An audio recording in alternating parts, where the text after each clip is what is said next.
Gitu.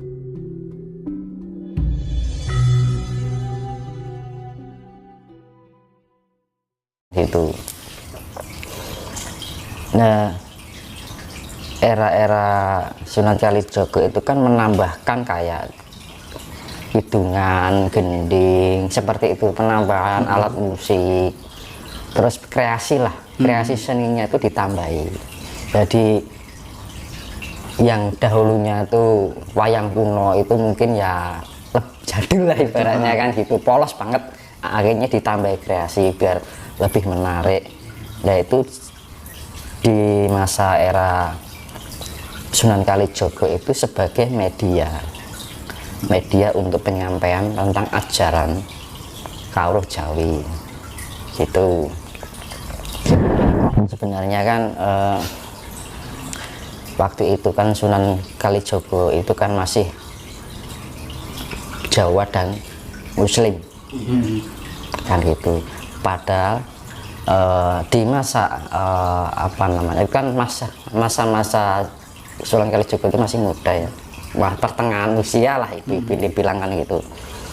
Nah menginjak ke usia-usia yang lebih tua, dia malah kembali kepada ajaran Jawa murni. Jadi orang sepengetahuan banyak orang, Sunan Kalijaga itu masih memegang atau menganut agama yang dari Islam. Tapi ternyata setelah menjelang tua dia kembali pada ajaran yang sifatnya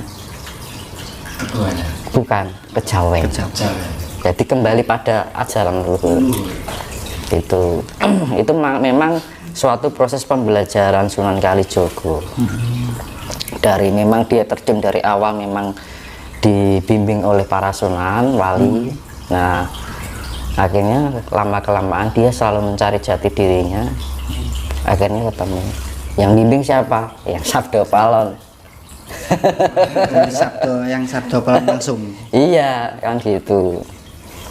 Jadi memang dulu itu kan masih apa ya namanya, antar kekuatan keilmuan itu masih beradu gitu loh, adu keilmuan, ternyata waktu itu beradu dengan Brawijaya, yang bukan Brawijaya yang kelima tapi Brawijaya yang terakhir pokoknya 7. Brawijaya kan sampai ke 7. Itu mas, apa namanya, kan ada yang beranggapan Sunan Kalijaga sama siapa itu Sesi Jenar katanya satu orang, itu benar apa enggak mas menurut Mas Tinus? Kalau saya enggak ya, enggak, beda versi ya mas. Kalau Sunan Sunan Kalijaga sama Sesi Jenar itu kan masanya zaman kerajaan Bengging. Berarti enggak bersamaan dengan Sunan Kalijaga berarti ya? Enggak, itu ya bersamaan, masanya bersamaan. Cuman kan beda versi, maksudnya beda versi mungkin Sunan Kalijaga lebih ke arah timur ya, dari Majapahit, Mataram gitu kan. Kalau Sesi Jenar kan dari arah Cirebon ya. Nah, itu dulu kan sahabatnya Ki Ageng Pengging. Yang Sesi Jenar itu? Iya, Ki Ageng Pengging penganut Buddha, Sesi Jenar itu penganut Islam. Bersahabat tapi Islamnya Islam jati diri yang menunggalin kawalan lebih fokus ke ya sama ajarannya ya? Sama ajarannya dengan Sunan Kalijaga. Nah, itu kan memang bersahabatan dengan Ki Ageng Pengging. Ki Ageng Pengging itu anaknya Ratna Pambayun. Ratna Pambayun itu putrinya Eyang Brawijaya 5. Jadi yang Brawijaya 5 punya anak namanya Ratna Pambayun, punya anak Ki Ageng Pengging. Ki Ageng Pengging punya anak Kebu Kanigoro dengan Kebu Kenongo. Kebu Kenongo yang jadi bapaknya Joko Tingkir. Lihat, Kebu Kanigoro itu moksanya di Gunung Merapi sana. Jadi kalau pengen ziarah ke Kebu Kanigoro di Merapi daerah Selo, daerah Boyolali, situ moksanya di situ. Karena penganut Buddha. Itu moksa itu dalam arti Ki Ageng Pengging sudah penganut ajaran Islam, Kebu Kenongo. Tapi Kebu Kanigoronya, bukan Ki Ageng Penggingnya itu masih penganut Buddha. gitu. Waktu itu kan dipaksa untuk masuk ajaran Islam. Ki Ageng Pengging itu kan dia seorang raja tapi ngawlo gitu loh, dia nggak mengakui dirinya raja, lebih baik menjadi rakyat biasa. Jadi walaupun raja dia berkehidupan sehari-hari seperti rakyat gitu, rakyat biasa ya. Ya itu waktu itu kan dibunuhnya sama Sunan Kudus yang utusan dari Demak karena tidak mau tunduk dengan Demak, karena harus kalau semua raja-raja kerajaan-kerajaan Hindu Buddha itu kan kalau harus nurut dengan Demak, harus istilahnya manut kok ajarannya gitu loh, sesuai mengikuti ajarannya gitu kan. Jadi penjajahan atau penyerangan mungkin misalkan membawai untuk raja kerajaan yang lain harus dianjurkan untuk memaksakan untuk masuk ajaran Islam kerajaan Demak. Secara agak langsung dulu berarti agak dipaksa Mas ya. Harus. Padahal kan secara kan apa itu? Yang namanya ya itu kan dari Nyun Sewu ya, dari cara masuknya saya sudah ganjil. Secara etisnya itu kan ganjil ya gampangnya. Nah, itu kan sama halnya terjadi pada kerajaan Majapahit. Makanya kan Majapahit itu berakhir sampai 1527 Masehi atau 1449 Saka. Itu benar-benar Majapahit itu hilang, itu tutup kerajaan itu loh gampangannya Majapahit.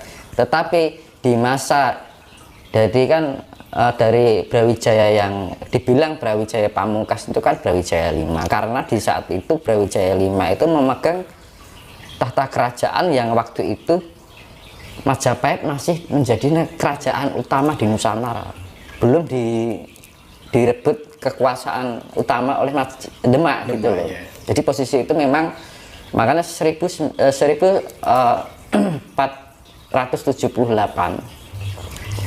itu tutupnya kerajaan Majapahit itu istilahnya lengset dari kerajaan utama dari Nusantara karena sudah itu sama Demak.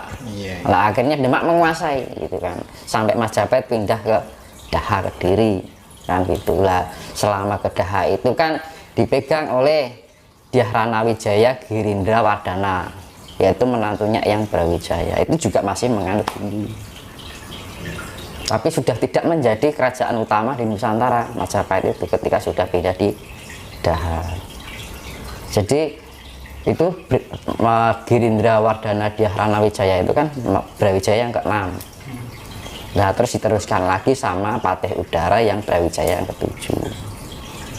Jadi memang raja-raja Majapahit dulu itu nggak ada yang mau yang disuruh masuk ajaran Islam. Jadi kalau ada yang bilang Brawijaya V itu masuk Islam, itu adalah isu pembelokan sejarah Mas ya. Ya, karena saya komunikasi sendiri dengan beliau nggak pernah masuk agama. Berarti beliau Islam dan tidak pernah berpisah dengan Eyang Sabdo Palon. Kan Eyang Brawijaya muksanya di Hargodalem yang ada di puncak Gunung Lawu, yang di atasnya lagi Hargodumilah, Hargodumiling, muksanya Eyang Sabdo Palon. Beliau berdua nggak pernah terpisah. Itu ibaratnya itu memang pamomong tanah Jawa, siji ratu tanah Jawa. Eyang Sabdo Palonnya pamomong tanah Jawa. Kalau di pewayangan antara Krishna dengan Semar Badranaya. Misalkan kalau di pewayangan Krishna itu adalah Eyang Brawijaya V, kalau Semar Badranaya itu Eyang Sabdo Palon, kedua itu nggak pernah terpisahkan. Jadi ada isu bilang Eyang Sabdo Palon pisah dengan Eyang Brawijaya itu adalah isu. Menurut Mas Tino sampai perjanjian Syekh Subakir sama Sabdo Palon berada atau gimana? Nah, Syekh Subakir itu saya tanya masanya tahun kapan? Nah kan sejarahnya nah, ada kan gitu. Ya kan banyak yang beredar 500. Sedangkan Syekh Subakir kan baru-baru aja nih Mak. Mungkin tahun 1500 berapa atau 400 berapa kan nggak diketahui itu tahun berapanya kan gitu kan. Sedangkan di dalam orang bilang katanya Syekh Subakir itu datang ke Nusantara untuk menumpas kejahatan ataupun iblis-iblis apa setan-setan yang jalawang dari zaman ke zaman kerajaan Nusantara dari Singasari ya sampai dari kerajaan Sriwijaya itu sudah menganut ajaran tentang keluhuran. Benar Mas, sudah benar sudah menguasai dengan ilmu ketuhanan yang sejati. Kok tiba-tiba datang mau menumpas? Itu adalah konspirasi ya Mas. Menurut saya itu adalah konspirasi. Karena saya juga belum pernah, kalau saya biasanya ya kan berkecimpung di dunia kegaiban. Wujudnya saya Subagir ini sing ndi kan. Belum pernah dijumpain. Nggak pernah. Kalau yang Sabda Palon pernah. Sering malahan. Yang Prabu Jadi itu ialah konspirasi sejarah. Kan gitu. Itu yang mengadakan, yang bikin tugu di sana yang dinamakan di mana itu? Di Gunung Tidar. Gunung Tidar itu wali, bukan saya Subagir. Itu cuma untuk memuluskan. Itu adalah siasat agar orang-orang Jawa bisa banyak yang menganut ajaran. Nah itu orang pada nggak tahu kan gitu. Berarti nah, sekarang gini, nek dipikir logika loh ya. Menganggap Syekh Subagir itu datang ke Jawa karena ini itulah pokoknya ngono kan gitu kan. Nah, padahal zaman kerajaan Sumedang kerajaan Sunda Galuh itu tahun berapa dibayangkan kan gitu kan. Medang Kamolan, Kalingga. Lah kalau sama ceritanya Subagir duluan mana? Duluan kerajaan-kerajaan. Nah, itu dibilang katanya Jawa masih banyak ini itu, ya kan? Belum mengenal Tuhannya. Oh, justru malah Borobudur itu dibikin tahun berapa? Yang bikin itu dengan istilahnya gini. Borobudur itu kan ada pengertian tentang ilmu ketuhanan. Ada kunci-kunci di situ. Nah, kan gitu kan. Ya mungkin tidak bisa diutarakan secara vulgar kan gitu kan, ada rahasia di situ. Nah itu kan namanya kita harus bisa gitu loh, itu bagian dari suatu pembodohan. Selama ini negara kita dijajahi dengan cara pembodohan ya kan, diiming-imingi surga, ditakut-takuti neraka. Wengko nek gak ngene mlebu neraka gitu. Kowe tak ngene ben iso mlebu surga ya kan. Harus kita berpikir secara logika, rasional gitu loh. Kita diberikan otak untuk berpikir, kenapa nggak buat untuk berpikir? Nek ngomong ke Gusti Allah, kowe nek ngene mlebu surga, oh lha sing ngomong ki ngerti apa ora, wis tau neraka apa ora kan gitu loh. Coba sama-sama berandai-andai. Kan gitu. Makanya kan ayolah kita itu pun diberikan, dianugerahi otak sama Tuhan kan gitu kan, dipakai untuk merasionalkan sesuatu, jangan tembung jari ini kan gitu. Pengetahuan tuh orang dahulu kan karena ya namanya pengetahuan itu muncul dari segala apa yang kita alami, kita amati, kemudian kita bisa menerapkan kan gitu. Orang mau aku jari ini kae, jari ini kuwi, menurut iki menurut kae, blasok ora ngerti kan gitu loh, ya kan? Iya. Modal percaya. Nah makanya kan negara ini itu memang gimana ya, lainnya sudah berpikir tentang sana sini, jik mikir masalah agama ya kan gitu, perebutan antara benar dan salah mau sampai kapan kan gitu kan. Perebutan dua hal itu pernah putus Mas ya. Benar dan salah itu terletak di dalam diri kita sendiri, nggak usah kita tertuju pada orang lain. Orang lain punya kebenaran dan tidaknya sendiri kan gitu kan. Kadang-kadang orang kita belum merasa benar menyalahkan orang lain, ya kan? Itu tandanya orang yang lupa diri, ya kan? Orang kalau lupa diri kan isone mau nyalahke wong kan gitu kan, nggak mau menyalahkan diri kita sendiri. Padahal kita bisa menjadi cerdas ketika kita memahami kekurangan diri, merasa bersalah. Nah kalau ilmu masa bener, terus belajar dari kebenaran itu dari mana? Iya kan?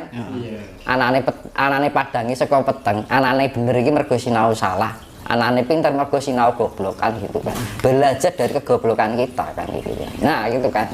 bukan masalah wis iki aku wis maca kitab iki nganti tekan iki wis katam goblok banget kan gitu kan apa terus kowe nglakoni iki mlebu surga menteng men kan gitu kan wong lakon iku kanthi laku lekase lawan kas ya tegese kas nyantosani lha ibaratnya lakon kanthi laku itu kan kita benar-benar kita menjalani laku itu dengan sebuah perjalanan kita ora munggur tengok-tengok nemu gethuk maca wah iki ngene ya toh ilmu copy paste kan gitu kan ya toh iya mas